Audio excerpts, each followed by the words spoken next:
जरा सोचिए, एक ऐसा ज्ञान जो हजारों साल पुराना है लेकिन आज भी हमारी जिंदगी में उसकी गूंज सुनाई देती है। आज हम उसी ज्ञान के महासागर यानी वेदों की दुनिया में एक डुबकी लगाने वाले हैं। देखिए, ये सिर्फ कुछ पुरानी किताबें नहीं हैं, ये तो वो बुनियाद है जिस पर हमारी पूरी सभ्यता, हमारा पूरा कल्चर खड़ा है। तो सबसे पहले बात करते हैं इस शब्द वेद की। ये आया कहां से? ये संस्कृत की एक धातु विद से निकला है, जिसका सीधा सा मतलब होता है जानना या ज्ञान। तो असल में वेद का मतलब ही है नॉलेज। ये किसी एक धर्म की किताब से कहीं ज्यादा ब्रह्मांड के रहस्यों को समझने की एक कोशिश है, एक खोज है। तो सवाल यही उठता है ना कि आखिर दुनिया के इन सबसे पुराने ग्रंथों में लिखा क्या है?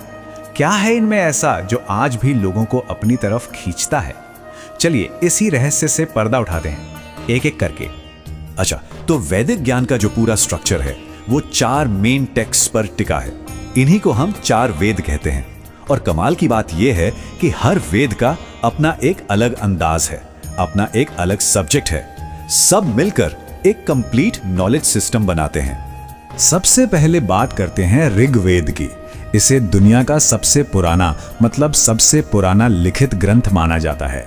जरा सोचिए, इसमें वो प्रार्थनाएं, वो मंत्र हैं जो हजारों साल पहले हमारे पूर्वज इंद्र, अग्नि जैसे देवताओं के लिए गाते थे। तो ये सिर्फ पूजा पाठ की बात नहीं है, ये उस जमाने के समाज और उनकी सोच को समझने के लिए एक टाइम मशीन की तरह है। इसके बाद आता है यजुर्वेद। इसका नाम ही यजु यानी यज्ञ से बना है। आप इसे वैदिक कर्मकांडों के लिए एक तरह की इंस्ट्रक्शन मैनुअल समझ सकते हैं। इसमें यज्ञ कैसे करना है, क्या नियम है, ये सब कुछ डिटेल में बताया गया है। और इसकी एक और खास बात है, ये गद्य और पद्य यानी प्रोज और वर्स दोनों में लिखा गया है, जो इसे काफी यूनिक बनाता है। फिर आता है सामवेद, और यहां आकर ज्ञान संगीत बन जाता है। साम का मतलब ही होता है गीत या गान। इसमें ज्यादातर मंत्र ऋग्वेद से ही लिए गए हैं, लेकिन उन्हें सुरों में ढाल दिया गया है ताकि यज्ञ के दौरान उन्हें गाया जा सके। और यही वजह है कि सामवेद को भारतीय शास्त्रीय संगीत की गंगोत्री यानी उसका ओरिजिन माना जाता है। और आखिर में है अथर्ववेद। ये वेद हमें ऊंचे दार्शनिक विचारों से उतारकर आम आदमी की रोजमर्रा की जिंदगी में ले आता है। इसमें आपको जादू टोने से लेकर बीमारियों के घरेलू इलाज तक सब कुछ मिलेगा। ये उस दौर के समाज की एक कह सकते हैं कि एक अनफिल्टर्ड तस्वीर दिखाता है, जैसी थी वैसी। अब देखिए, जब इन चारों वेदों को एक साथ देखते हैं तो एक बड़ी दिलचस्प तस्वीर उभरती है। हर वेद का अपना एक खास काम था। जैसे ऋग्वेद, जिसमें देवताओं की स्तुति है, उसे पढ़ने वाले पुजारी को होत्र कहते थे। यजुर्वेद, जो यज्ञ के बारे में है, उसके विशेषज्ञ अध्वर्यु कहलाते थे। सामवेद के गायन करने वाले उद्गाता थे और अथर्ववेद के ज्ञाता ब्रह्मा कहलाते थे। मतलब कितना ऑर्गेनाइज सिस्टम था ये, जहां नॉलेज को इतनी बारीकी से बांटा और संभाला गया था। लेकिन रुकिए, कहानी यहीं खत्म नहीं होती। ये 4 वेद तो बस समझ लीजिए कि आइसबर्ग का टिप है। इनके इर्द गिर्द एक बहुत बड़ा लिटरेचर का संसार तैयार हुआ, जिसे हम सब मिलाकर वैदिक वांग्मय कहते हैं। अब ये स्ट्रक्चर समझना बहुत जरूरी है। देखिए, हर वेद के 4 हिस्से होते हैं। सबसे पहले है संहिता, यानी जो ओरिजिनल मंत्र हैं। फिर आते हैं ब्राह्मण ग्रंथ, जो इन मंत्रों और यज्ञों का मतलब समझाते हैं, वो भी आसान गद्य में।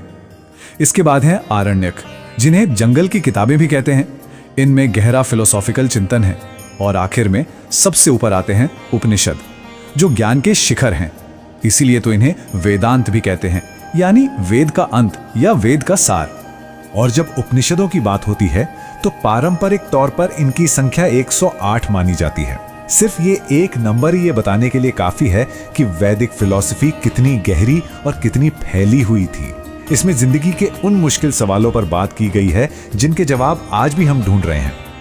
अब सोचिए, वेदों का ज्ञान इतना गहरा और विशाल था कि उसे ठीक से समझने के लिए कुछ हेल्पर सब्जेक्ट्स की जरूरत पड़ी।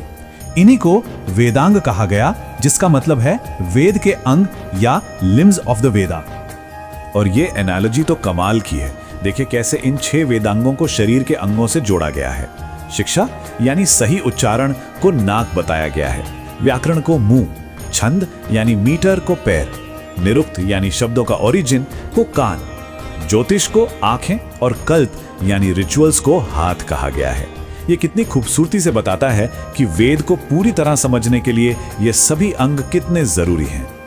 तो हमने वेदों का स्ट्रक्चर तो समझ लिया, पर असली सवाल तो अब आता है कि हजारों साल पुराने इस ज्ञान का आज के दौर में क्या काम? क्या ये सिर्फ इतिहास है? आप शायद हैरान होंगे ये जानकर कि वेदों की विरासत सिर्फ म्यूजियम या किताबों में नहीं है, ये आज भी हमारी जिंदगी का एक अहम हिस्सा है। इसका सबसे सीधा और सबसे बड़ा सबूत है भारत का नेशनल मोटो सत्यमेव जयते, मतलब सत्य की ही हमेशा जीत होती है। ये लाइन सीधे मुंडक उपनिषद से ली गई है। ये एक धागे की तरह है जो वैदिक ज्ञान को आज के मॉडर्न इंडिया से सीधे सीधे जोड़ता है। और बात सिर्फ फिलॉसफी तक ही नहीं रुकती। बहुत से स्कॉलर्स और रिसर्चर्स वेदों में मॉडर्न साइंस की झलक भी देखते हैं। जैसे ऋग्वेद का एक मंत्र है जो कहता है कि पृथ्वी बिना किसी सहारे के अंतरिक्ष में घूमती है और सूर्य के चक्कर लगाती है। इसी तरह अश्व शब्द की व्याख्या कुछ लोग ऐसे उड़ने वाले विमानों के तौर पर करते हैं जो मन की गति से चलते थे। अब देखिए, ये इंटरप्रिटेशंस हमें सोचने पर मजबूर जरूर करती हैं कि हमारे पूर्वजों का ज्ञान आखिर कितना गहरा था। और ये खोज, ये रिसर्च आज भी जारी है। दुनिया भर में लोग इन पुराने ग्रंथों में छिपे रहस्यों को डिकोड करने की कोशिश कर रहे हैं। ये हमें याद दिलाता है कि ज्ञान का सफर वो कभी खत्म नहीं होता। तो हम इस सफर के आखिर में वापस उसी सवाल पर आते हैं। हजारों साल पुराने इन ग्रंथों में जो ज्ञान छिपा है वो आज हमारे लिए क्या मायने रखता है? क्या ये सिर्फ गुजरे जमाने की बातें हैं, या इनमें आज की भागती दौड़ती दुनिया के लिए भी कोई गाइडेंस छिपा है? शायद वेदों का असली मकसद हमें तैयार जवाब देना नहीं, बल्कि सही सवाल पूछना सिखाना है। इस पर सोचिएगा जरूर।